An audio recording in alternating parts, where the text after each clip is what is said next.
I recently wrote a blog post about a working hypothesis, an article written by some people suggesting that Nuragic boxers used kicks and chased chariots on battlefields, completely unprovable claims. After posting the video, someone left a comment that really made me laugh, not because I enjoy mocking others' opinions, but because the paradox was truly fascinating. They wrote, "Very interesting, especially coming from someone who actually knows what they're talking about."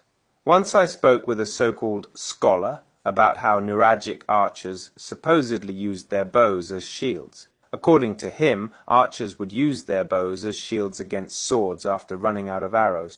As an archer and bowmaker, I first felt a shiver of horror, then had to stifle my laughter. Very interesting, except the person who wrote that hypothesis is me, so it makes me laugh. It's also a social experiment to see how someone, not knowing who they're talking to, creates these awkward moments. It's actually quite amusing. It also shows that without knowing who they're facing, people evaluate things objectively. I completely understand what this gentleman who's apparently a bowmaker wrote. I've built some bows myself. I'm not an expert, don't consider myself one, but I've seen it done and know how to do it. Let's start with the basic concept. Why did I come up with this idea?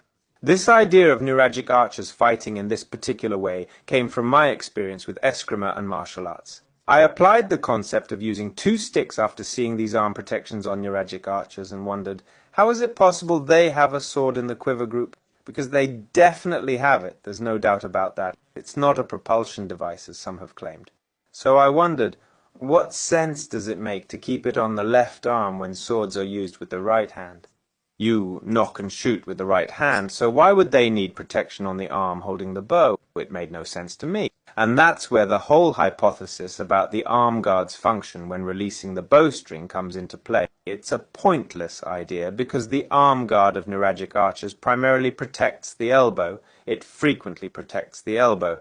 So this theory doesn't make any sense. As I was saying, it's absurd to think these warriors would throw down their bow, grab a sword and switch from their right hand, which was their dominant hand that most of them used, to their left hand, which had the protection. Basically, they'd be changing their entire stance, suddenly becoming left-handed or somehow ambidextrous. It's completely implausible to think that everyone fought this way. Anyway, the issue is very straightforward. Bow makers and archers in general are extremely careful with how they handle their bows, because a bow is almost like their child. For an archer, the bow is like a son, especially in modern times. But we're not talking about modern times. We're talking about antiquity, a period when making a bow was much simpler than today. Materials were more accessible.